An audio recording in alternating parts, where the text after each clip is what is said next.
अस्सलाम वालेकुम friend, welcome back on the channel. आज की हमारी एक और राइड है, एक और नया व्लॉग स्टार्ट होने लगा है। एक और राइड, एक और हिस्टोरिकल प्लेस के लिए आज हम दो जगह पे जाएंगे। एक तो एक हिस्टोरिकल प्लेस है, उसकी तरफ जाना है हमने। दूसरा हमने एक हाईएस्ट पॉइंट है जो इस सूबे का, जो राइनलैंड फॉल्स, जो सूबा है जहाँ मैं रहता हूँ, इस सूबे का जो हाईएस्ट पॉइंट है 800, ऑलमोस्ट 830 मीटर हाइट है इसकी। तो इसकी जो फीट है मुझे एग्जैक्टली नहीं याद आ रहे कितने कन्वर्ट करके आते हैं, लेकिन मैं आपको ये बता दूंगा कि कितने फीट बनते हैं। तो 830 मीटर हाईएस्ट पॉइंट है इस सूबे का। तो वहाँ हम जाएंगे।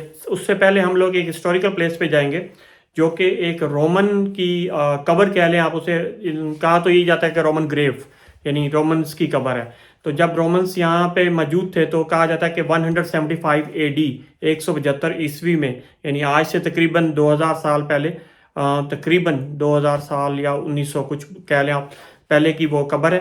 तो वो उस वक्त की कबर है जब रोमन्स यहाँ होते थे, और वो उन्होंने जर्मन्स जो उस वक्त के होते थे, कबीले होते थे आप कह लें, या कौम यहाँ बसती थी जर्मन्स की पुरानी, उनके साथ मिल के उन्होंने जो कल्चर यहाँ बनाया था, और उसके बाद वो जहाँ उन्होंने दफनाया वगैरह सारा कुछ है। तो उसकी कब्र है वहाँ पर।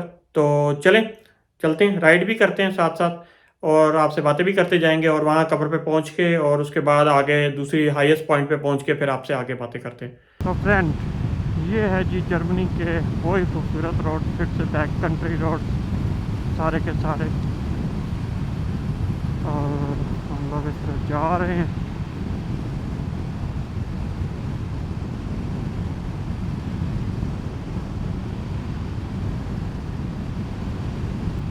खूबसूरत ट्रैक्स हैं ये, मुझे बहुत पसंद है ये बैक कंट्री के ट्रैक्स।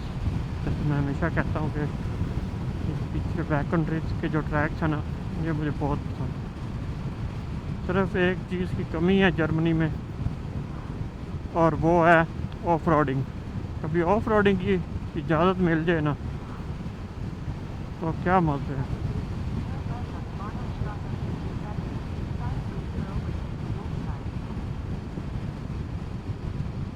तो क्या बात है, सारे शौक पूरे हो सकते हैं फिर, लेकिन अभी इसकी इजाज़त नहीं है।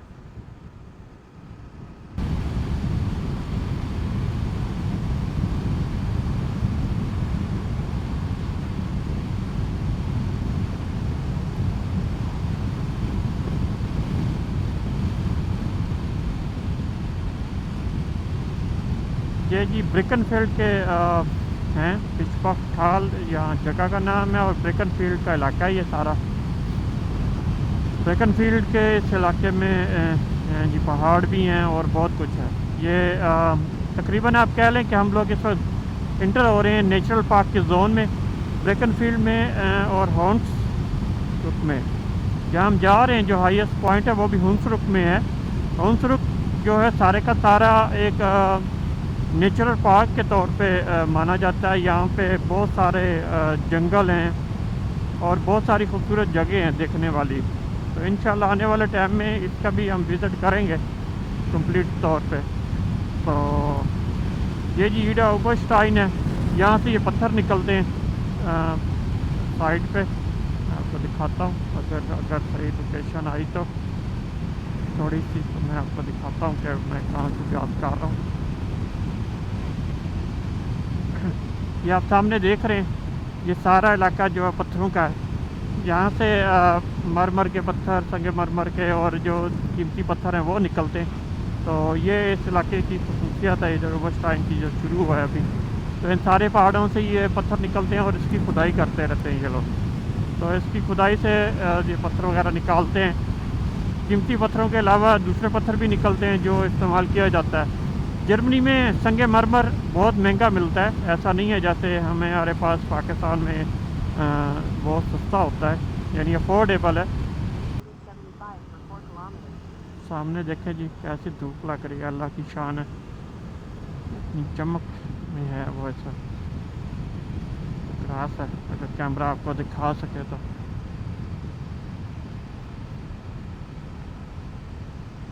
और ये सारे पहाड़ी इलाके हैं, क्योंकि हम वैसे भी जिस तरफ जा रहे हैं वो ऊंचे इलाके हैं सारे, पहाड़ी इलाके। तो ये सारे के सारे इलाका जो है ऐसे पहाड़ी टाइप इलाका है। जैसे मैं कह रहा था कि ये हुनसरुक का जितना इलाका है ये सारा नेचुरल पार्क है, तो विल्ड नेचुरल पार्क है। यहाँ पे आपको ईगल्स मिलते हैं, अकाब, मुख्तलिफ़ किस्म के, जर्मन ज़बान में उन्हें आडला कहा जाता है। तो वो अकाब आपको काफ़ी यहाँ तादाद में मिलते हैं। यानी अकाब यहाँ बहुत आम होता है, आम आपको खेतों में भी नज़र आ जाते हैं, बैठे होते हैं या किसी चीज़ का शिकार कर रहे होते हैं, हवा में उड़ रहे होते हैं, तो आपको दूर बैठे हुए किसी ऊंची जगह पे भी नज़र आ जाते हैं आराम से। तो जर्मनी में ईगल्स बहुत ज़्यादा हैं, यानी नेचुरल ईगल है, किसी के पाले हुए नहीं है, नेचर है। तो क्योंकि ये लोग इनकी प्रोटेक्शन करते हैं, शिकार मना है बिल्कुल यहाँ पर।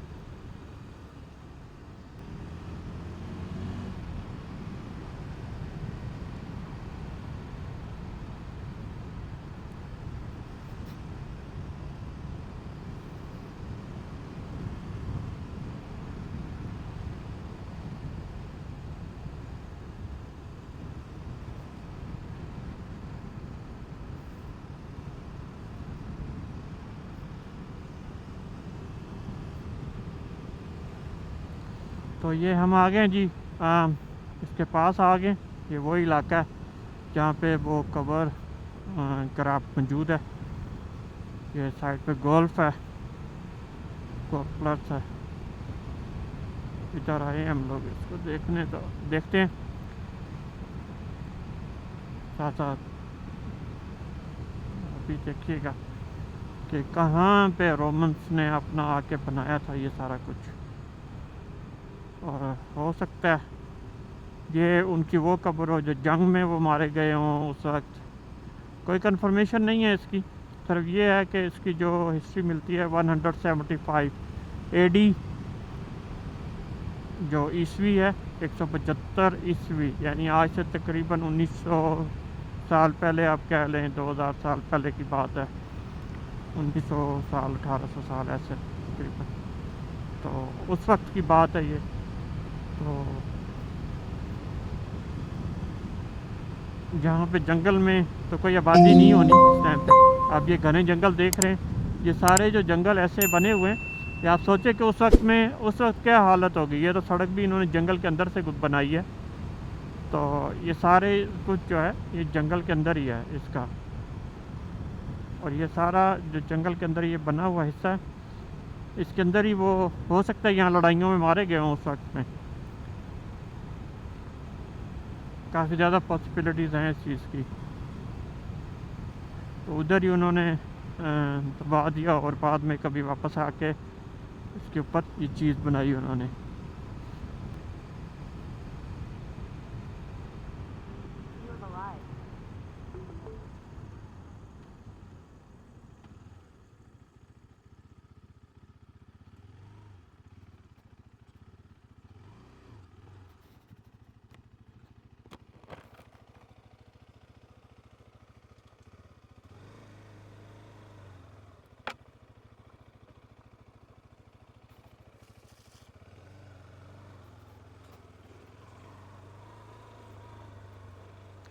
तो ये देखें, ये वो जगह है जो मैं बात कर रहा था आने का।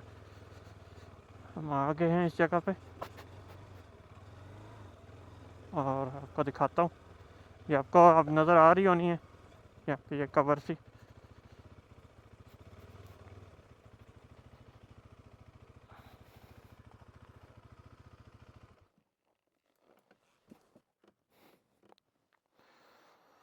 तो फ्रेंड्स, ये वो जगह, इसको वो कहते हैं जी कि ये रोमन्स की कब्र है। आपको अभी दिखाते हैं आगे। ये देख रहे हैं आप मेरे पीछे, ये वो कब्र है जो खड़ी है। इसको ये कहते हैं कि ये रोमन्स की है, रोमन फौजियों की थी या किसी की भी थी। तो ये वो कब्र है। इसका मैं आपको व्यू दिखाता हूँ बैक से सारा करके, जो इस कब्र का व्यू है वो कैसा लगता है, क्या क्या है इस कब्र के बारे में। ये कहा जाता है कि 175 एडी में ये कब्र जो थी वो बनी थी। ये जो अंदाज़तन कहा जाता है इसका, ये उसके ऊपर एक अकाब बना हुआ है जो इसका निशान है। यहाँ पर भी कुछ पत्थर वगैरह हैं, कब्र वगैरह के निशान हैं। तो मैं आपको वो भी दिखाता हूँ साथ साथ कि और क्या क्या है यहाँ पर है। यहाँ पे कुछ और भी चीज़ें हैं आगे पीछे लगी हुई। तो चले मैं आपको वो भी दिखाता हूँ। तो फ्रेंड, ये वो कब्र है इसकी। ये देखें, ये सारा आप देख रहे हैं, ऊपर एक ईगल का निशान बना हुआ है और ये सारा इस तरफ करके आप देख रहे हैं, ये सारे का सारा जैसे भी है इसी स्टाइल में ये बना हुआ है।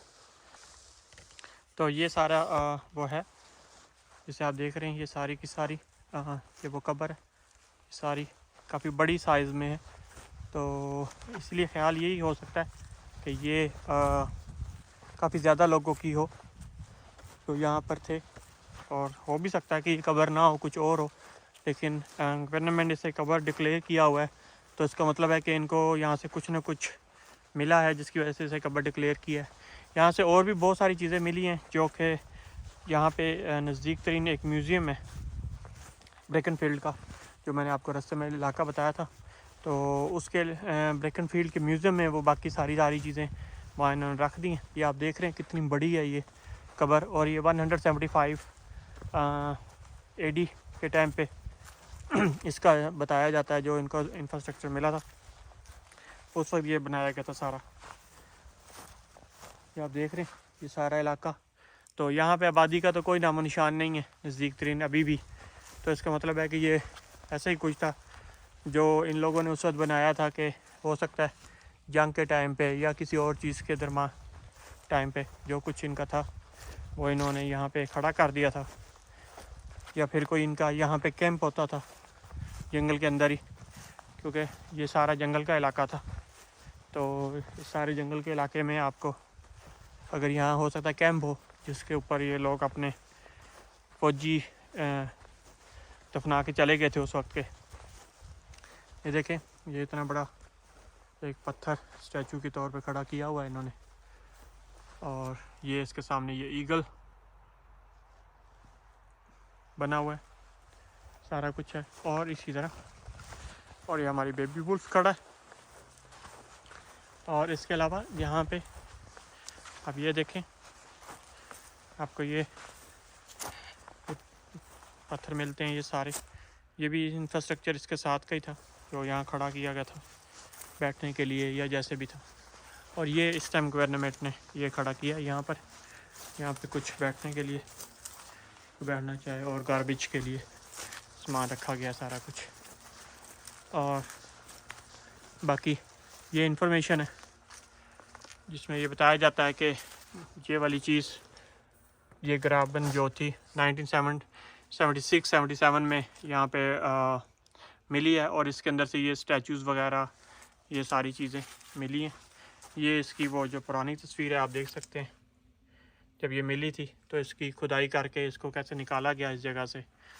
तो ये सारा कुछ आप देख रहे हैं, ये सारा इन्होंने ऐसे बनाया हुआ है और ऐसे ये मिली थी उस वक्त पे। और ये इसका सारा इंफ्रास्ट्रक्चर का एरिया है सारा, जितना ये बड़ा है, कितना इसका साइज़ है, क्या चीज़ है, ये सारा कुछ इन्होंने ये इसके अंदर बताया हुआ है। और इसका ये बाकी जो स्टैचूज़ वगैरह हैं इस हिस्ट्री में ये बताया गया, लिखा हुआ है ये सारा कुछ कि ये आपको वहाँ पे मिलेंगे जो म्यूज़ियम में पड़े हैं यहाँ पे सारे कि सारा सामान, ये सारे जो सर पड़ा है और वो दूसरा सर, और ये ईगल का एक और जो है स्टैचू ऐसा, ये सारा कुछ आपको वहाँ पे मिलेगा ब्रेकनफील्ड के उस म्यूज़ियम के अंदर। तो ये सारा कुछ मिलता है वहाँ पे।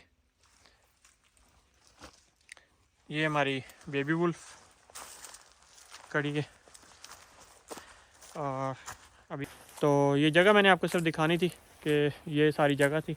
ये ऐसी आपको ये देखें और भी स्टैचूज़ हैं जो आपको यहाँ, ये स्टैचूज़ तो नहीं है खैर, अब इसे कुछ कह सकते हैं, कवर टाइप कोई चीज़ है छोटी मोटी सी, ये भी यहाँ पे मौजूद है सारी की सारी।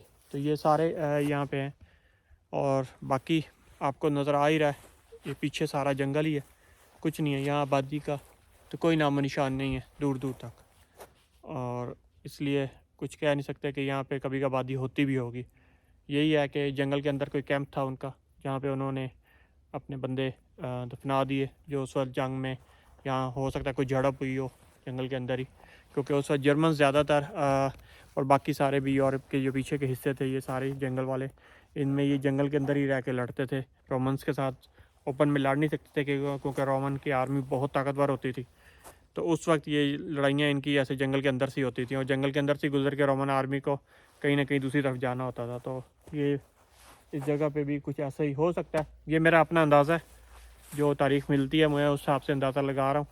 लेकिन वल्लाह आलम, अल्लाह बेहतर जानता है कि वो उस वक्त कैसा था और कैसे नहीं था।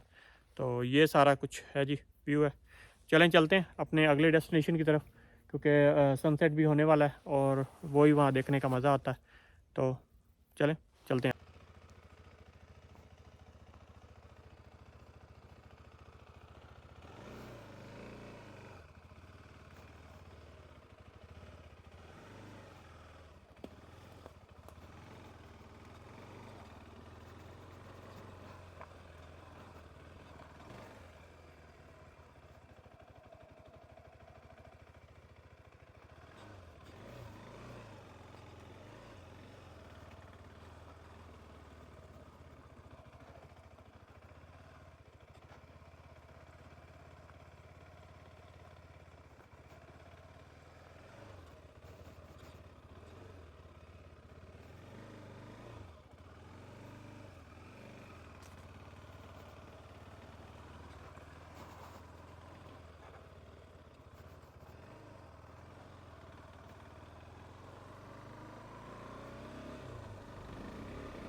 तो फ्रेंड्स, ये आपने देखा कि ये था हमारा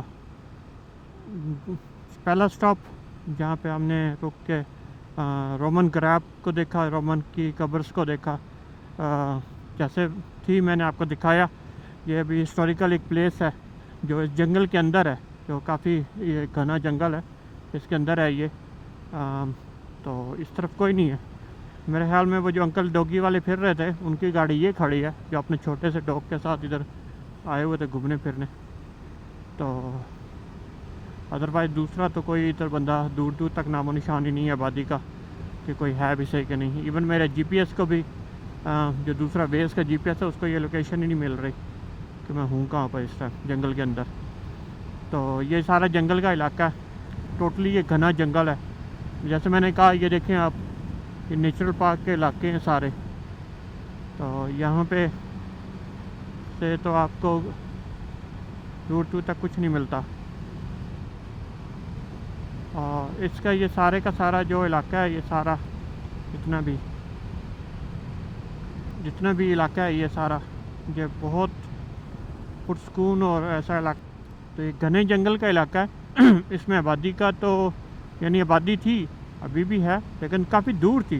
तो इसका मतलब यही है कि इस जंगल में ही उनके साथ कोई ना कोई मसला हुआ था, जिसकी वजह से वो यहीं अपनी कब्रें वगैरह बनाकर चले गए, सारा कुछ करके, जो भी व्हाट्सएवर उनका था। लेकिन ये एक हिस्ट्री की चीज़ थी जो मैंने आपको दिखानी थी, तो मैंने आपको दिखा दी कि ये देखें, ये गोल्फ क्लब्स है यहाँ।